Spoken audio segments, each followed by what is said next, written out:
Hola, muy buenos días desde México. Eh, yo soy doctor en geografía por la UNAM y la ponencia que preparé para este congreso pues es resultado de estar reflexionando en la grave situación que desde México, pero en toda América Latina y en realidad en todo el mundo se vive en términos ambientales o socioambientales, que es la crisis ambiental global, que tiene una dimensión poliédrica, porque no solamente se debe reducir a la crisis climática, a la crisis del agua o a la crisis de la biodiversidad, sino la totalidad planetaria en términos ambientales se encuentra hoy en crisis. Y bueno, tocando este punto, pues vale la pena voltear a ver no solo el problema, sino también dar cuenta de los límites que tienen las actuales perspectivas ecológicas o socioecológicas que intentan pensar la sustentabilidad. Entonces, en este marco, lo que voy a presentarles son los resultados preliminares de la investigación que he estado haciendo como parte de mi estancia postdoctoral en la Unidad Académica de Estudios del Desarrollo de la Universidad Autónoma de Zacatecas en México. El objetivo entonces es poder presentarles a ustedes algunos elementos clave que permitiría pensar estas perspectivas socioecológicas que son útiles para el diagnóstico y eventualmente para dar solución a los diversos problemas ambientales o socioambientales que caracterizan desafortunadamente al siglo XXI. Y esta propuesta, en primer lugar, se posiciona de manera crítica a la perspectiva hegemónica presente en la Agenda 2030 y a los Objetivos del Desarrollo Sostenible, porque se considera que esta Agenda Verde es un instrumento de dominación de los estados hegemónicos, principalmente de Estados Unidos y de todas las empresas transnacionales que están detrás de la Organización Nacional de las Naciones Unidas, para dictar no solamente la agenda ecológica a los diversos estados nacionales, sino también para incidir en términos económicos y en términos demográficos sobre la soberanía de los estados latinoamericanos o del llamado sur global. Para contextualizar un poco, es importante hablar de la especificidad histórica de la crisis ambiental contemporánea, porque desafortunadamente existe una interpretación sesgada o una interpretación poco atinada sobre lo específico de la devastación ambiental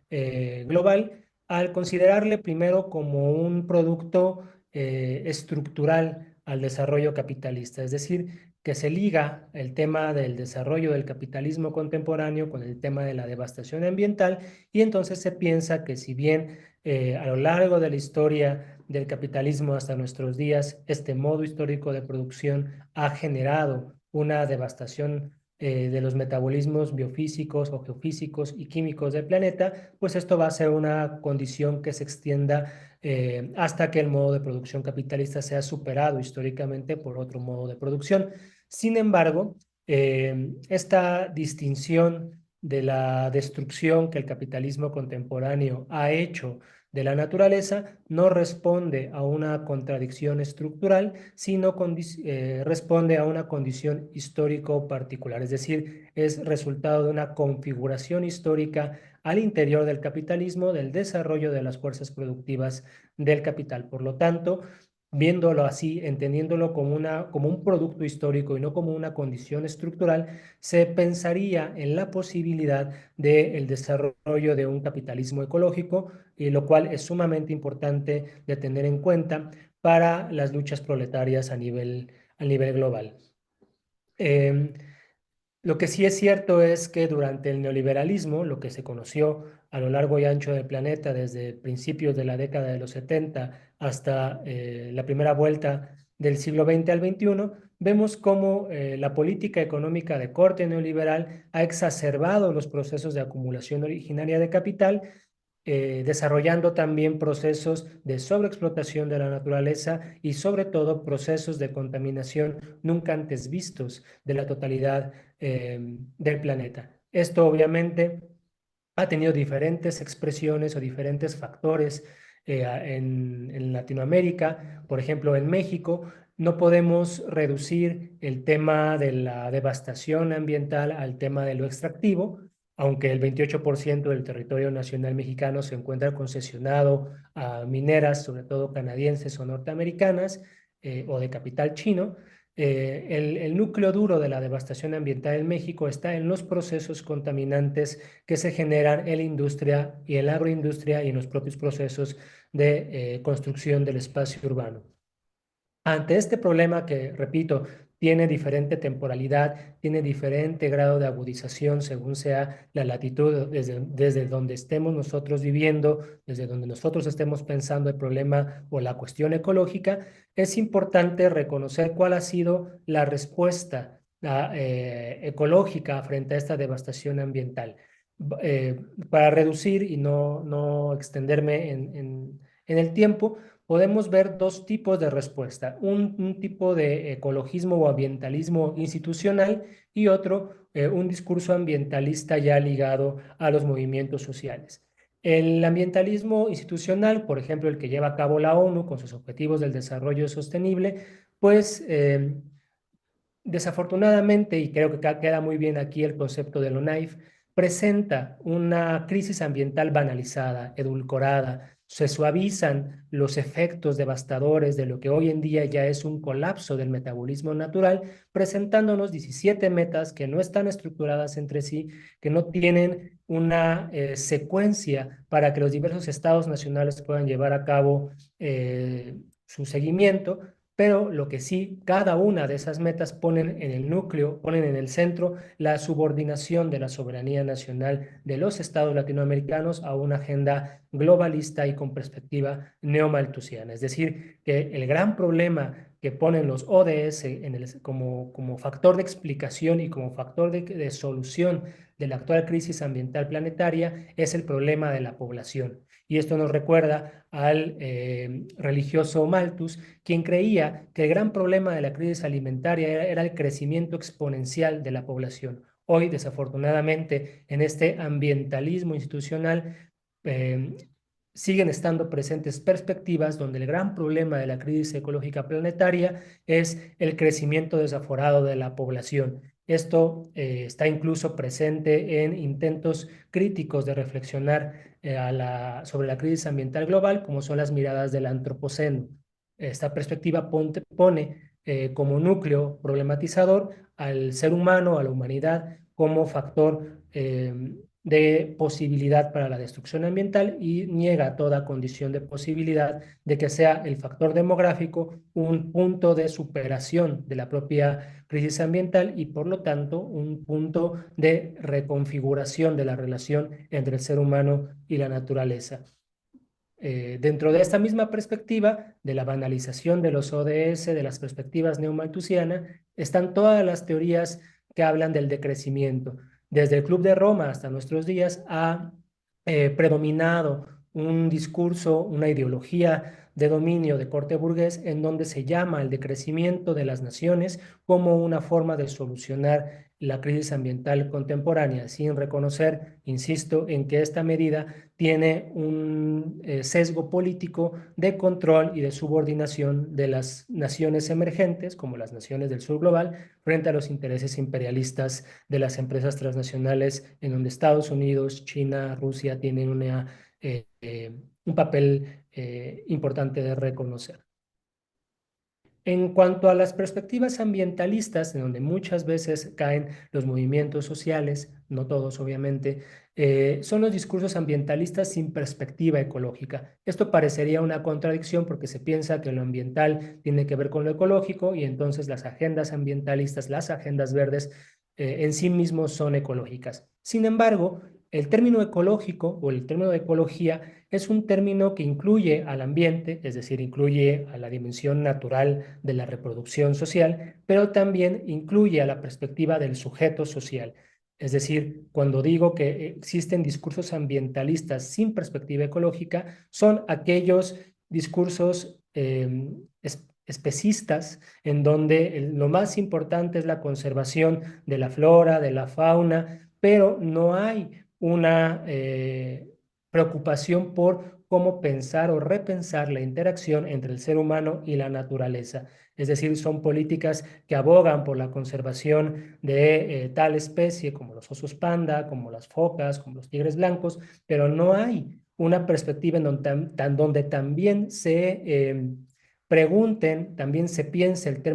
tema de la reproducción de la humanidad, ¿no? Los planes de ordenamiento territorial ecológico son muestra perfecta de esto, porque se crean áreas de reserva ecológica en donde el ser humano es expulsado, es despojado de la participación en la conservación de estos ecosistemas. Dentro de estos mismos discursos ambientalistas, como parte de esta perspectiva hegemónica de pensar la sustentabilidad, está el fetiche de las energías limpias, pensando que esta es la dimensión con la cual se va a solucionar el problema de la crisis ambiental global, en tanto que la reducen solamente a la variable de la crisis climática, que no es calentamiento global, que no es cambio climático, es una crisis climática,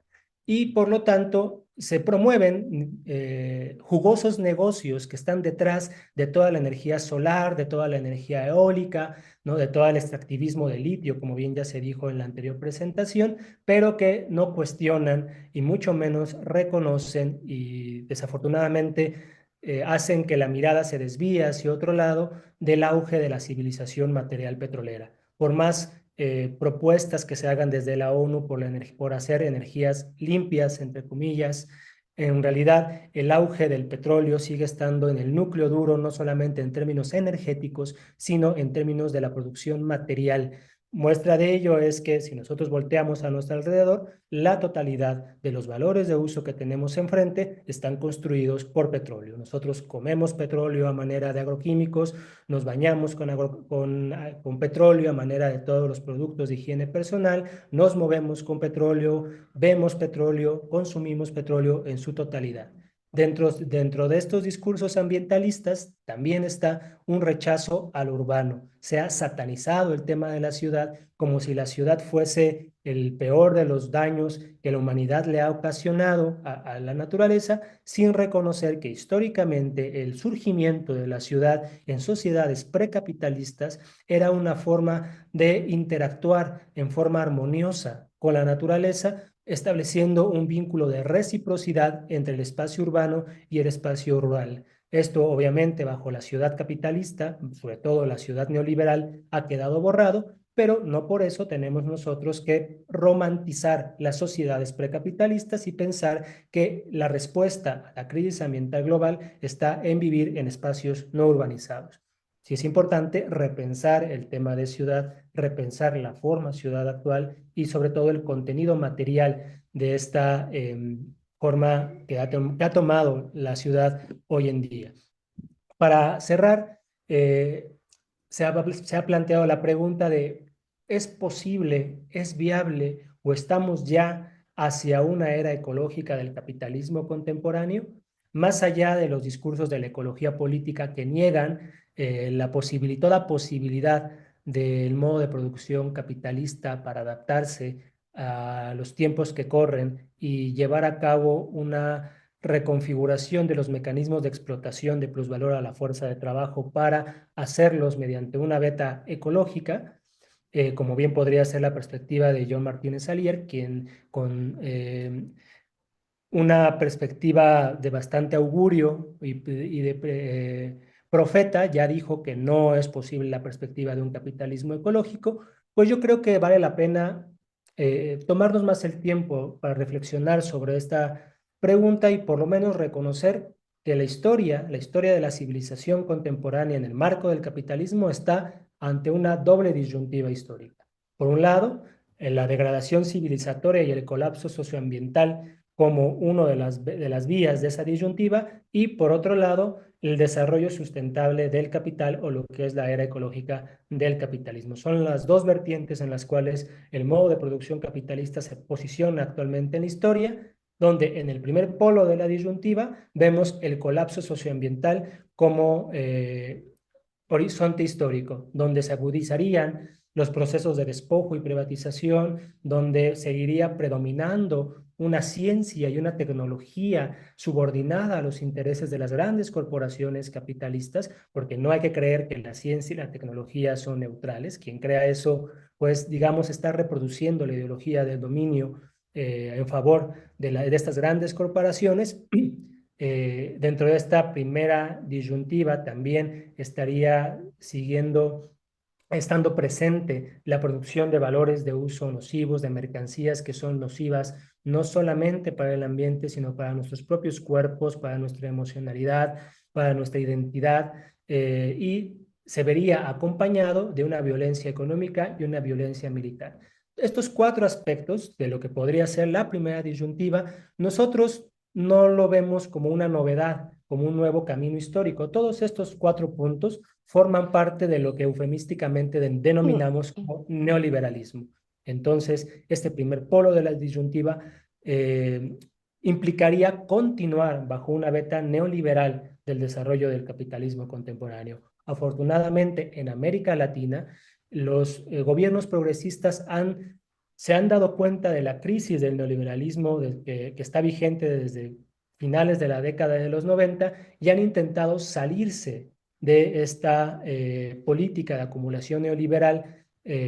para hacer un nuevo desarrollo del capitalismo bajo lo que podríamos denominar como una política neo-keynesiana, donde el Estado vuelve a estar presente como garante de los factores de reproducción social, tanto de la clase burguesa, pero también de la clase proletaria. En el segundo polo de la sustentabilidad, perdón, en el segundo polo de esta disyuntiva histórica, vemos cómo la sustentabilidad podría estar presente como fundamento de la era ecológica del capital. Por un lado, seguir reproduciendo las falacias, seguir reproduciendo la inconsistencia metodológica de los ODS y la Agenda 2030, que esto llevaría a un agotamiento de la perspectiva ecológica del capital incluso antes de que logre germinar, porque para nadie digamos, para nadie sorprende que con la actual cuarentena del COVID-19, pues los ODS ya mostraron su caducidad, precisamente porque los viejos problemas ambientales o socioambientales se vieron agudizados con la cuarentena de COVID-19, pero también porque surgieron nuevos problemas derivados del problema epidemiológico y del control y las medidas fascistas que se tomaron a nivel global para buscar contener la propagación del virus. Y por otro lado está el problema de la transformación hacia la transición de la sustentabilidad, en donde se tendría que repensar, y con eso termino, el problema del hábitat, el problema del ambiente, de la economía y de la sociedad, todo ello para generar diversas reformas al interior del capitalismo que permita que los procesos de desarrollo de la técnica y del desarrollo de la ciencia permitan establecer condiciones para una reconfiguración de la relación entre la sociedad y la naturaleza, donde se viva ya de manera metabólica en el cuidado de la naturaleza, el cuidado mutuo de la naturaleza con el ser humano, pero también que se puedan establecer nuevas relaciones comunitarias de cuidado social, de desarrollo social, en donde cada vez se sientan las bases para una transición hacia una sustentabilidad transcapitalista, ¿no? Es decir, eh, es posible que el capitalismo logre subordinar la lucha de los movimientos ecologistas a nivel mundial y que nos muestren una forma verde, una forma ecológica de explotar plusvalor a la humanidad proletarizada, pero también esta coyuntura abre la puerta para que se conforme un sujeto histórico colectivo desde abajo para que logre transitar hacia nuevas formas de reproducción social. Para ello, y a manera de conclusión, son una serie de pasos o una serie de medidas, más que pasos de medidas que se tienen que pensar y que deberían ser pensadas por las agendas ecológicas a nivel global, fuera de la perspectiva globalista de los ODS, que es, en primer lugar, se tiene que pensar en salir ya del neoliberalismo. No es posible continuar con esta política de acumulación de ganancias, impulsar procesos de desfosilización de las economías, siempre y cuando esto lo permita las propias condiciones económicas de las naciones,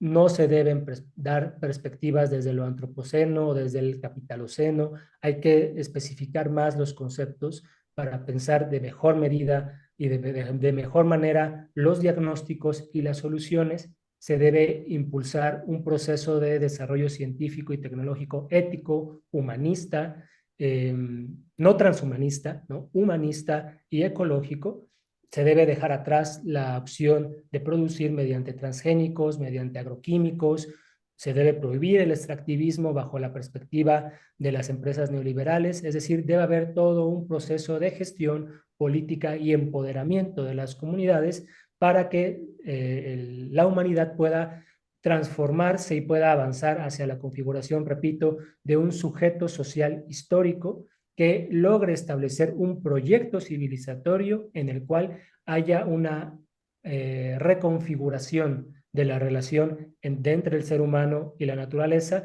para que se deje atrás esta forma de inadecuación que tiene la naturaleza respecto a las necesidades del ser humano, pero también se dejen a un lado la etapa histórica donde para adecuar la naturaleza a los fines de la necesidad del ser humano, se le tenga que subordinar. Tiene que haber una relación simbiótica de reciprocidad metabólica entre el ser humano y la naturaleza. Pues muchas gracias por su atención.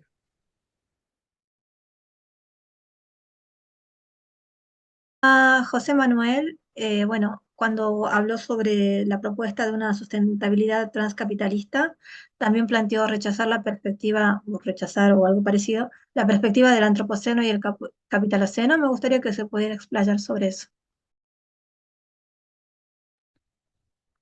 Claro. Bueno,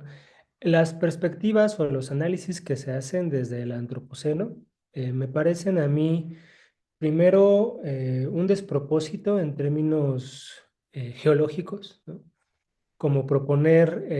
ya el arribo a una era, a una nueva era geológica del planeta centrado por el antropos, ¿no? Cuando en realidad pues, la presencia del ser humano como Homo sapiens sapiens tiene pocos años comparado con otras especies a lo largo de toda la historia geológica del planeta, ¿no? El segundo despropósito es que pone en el centro de la devastación ambiental al antropos, al hombre, al ser humano, ¿no? Cuando en realidad las consecuencias de la actual catástrofe ambiental planetaria, pues no se debe a la figura del antropos, ¿no? Se debe al modo de producción capitalista, al modo de producción capitalista basado en un tipo de tecnología, al desarrollo de un tipo de ciencia. Entonces no es el antropos en su conjunto como el responsable de esta devastación ambiental, porque al decir que tiene una fundamentación antropocéntrica o desde el antropoceno, pues en realidad nos está quitando la responsabilidad y la culpa que tiene el capitalismo contemporáneo en producir este grado de devastación ambiental.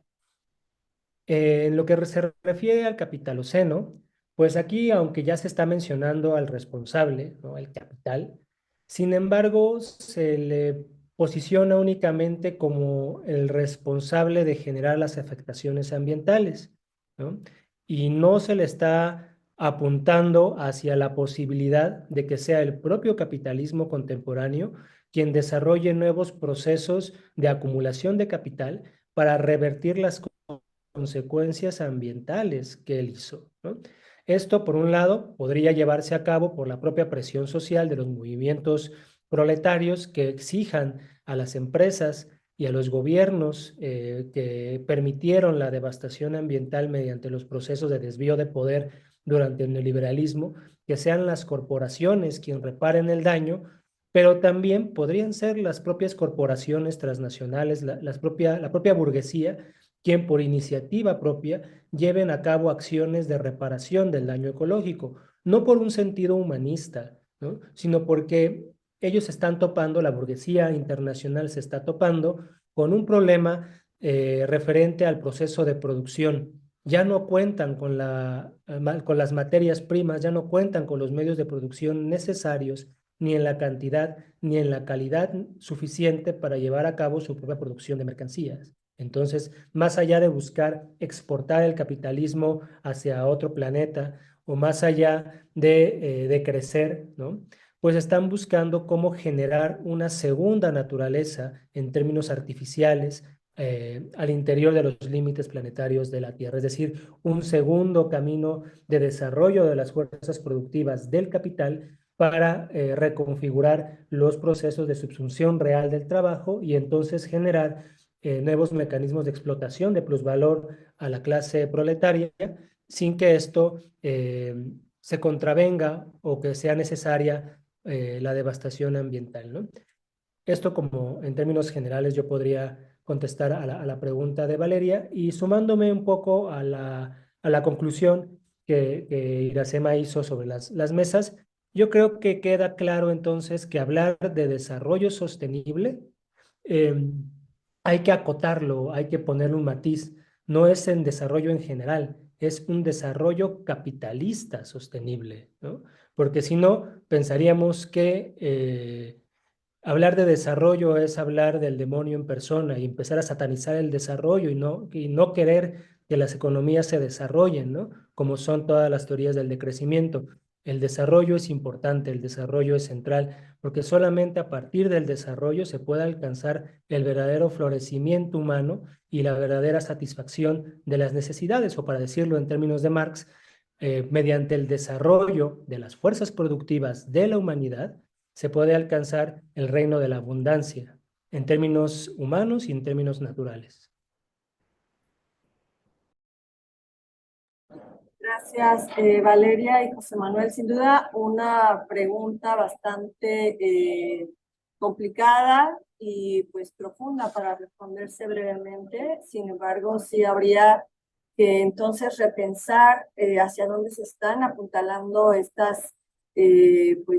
soluciones que, como bien lo decías, José Manuel, embelezan más que llevar a la real transformación y sobre todo otros aspectos que en este primer panel no estamos abordando, sino que para eso estarán las posteriores, ¿no?